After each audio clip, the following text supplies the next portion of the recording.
we were talking about this with some other fellow journalists about there's been a lot of like negative attention given towards Eugene, Oregon, especially after the USA champs. They're talking about empty seats. I mean, we were saying that. We were saying it too. Yeah, we were saying it. They're talking about empty seats, this, that, and the other thing. Oh, are people going to show up? This is a big failure before there was ever even the first gun going off in the first race of the first day. But 3 days in, I'm like, I give it an A so far. It was pretty crowded tonight. I don't know what the actual attendance figures. There's one section of bleachers that I think is athlete seating. Yeah, so it looks like it's that's half full or a third full that sticks out, and then there's different seats speckled throughout the stadium that aren't there. But it certainly gets loud in there, and the different countries are voicing their approval or disapproval if there's a false start for all the events on the track. And the marathon was cool because the community came out because it's obviously free. And you just kind of, people want to be out there and see what the world's best marathoners, how fast are they going up close. You kind of experience it in a way. It was pretty cool. But like, I mean, today I wasn't in the mix zone pretty much the entire time. You took over mix zone duties. I thank you for that. Yeah, good job. So I got to really just enjoy the full 3 hours. I'm leaving after this, by the way. Okay. So we're going to be even. So I'm clocking out at, what time is it? 9. I got 3 minutes. I got to enjoy the full 3 hours just from the press box. But like hearing the crowds during the athlete introductions, especially around like notable, like even like the top ranked people, the Jamaicans and the U.S. athletes, it felt very surreal. Like I've never heard in the U.S. like it felt like I was at a legit like NFL type game. So that's Grant Fisher brought this up. Pull that tweet up again there, Colt.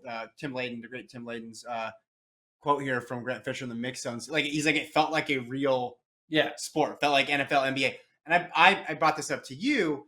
What's interesting is, yes, Hayward Field has great atmosphere. Yes, the fans are knowledgeable. But usually the loudest cheers are reserved for people affiliated with Oregon or the Oregon Track Club. And I'm talking about when you compete at an Olympic trials, a U.S. championships, or NCAAs, right? It's Oregon. Or Prefontaine. But see, Prefontaine, when you think about it, so few people actually get to compete at Prefontaine when it comes down to it.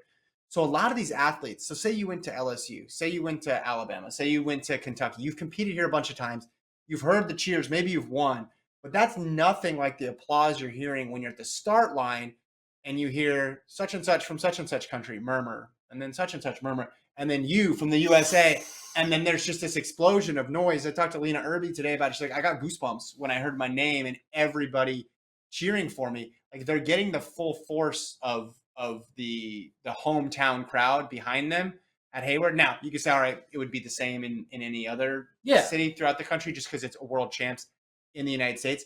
But it's something that these athletes have never experienced before, unless they're one of those, select few Oregon athletes. But even then, to have 16,000, I don't know what we're at today, cheering for you. And Grant said, every time I passed a person, I could hear it. People would lose their mind. And then they started a USA chant in the backstretch. So it's a unique feeling, even though maybe to us we assume, oh yeah, okay, Hayward, they're going to cheer for their favorite athlete. It's just a little bit different when you have USA on your chest. Yeah, all I'm saying is they're doing a great job. Oregon 2022, I think, is off to a great start through 3 days. Yes, there's been some false starting issues and maybe whatever else issues, but overall, I give it an A so far, and I think it's going to stay an A.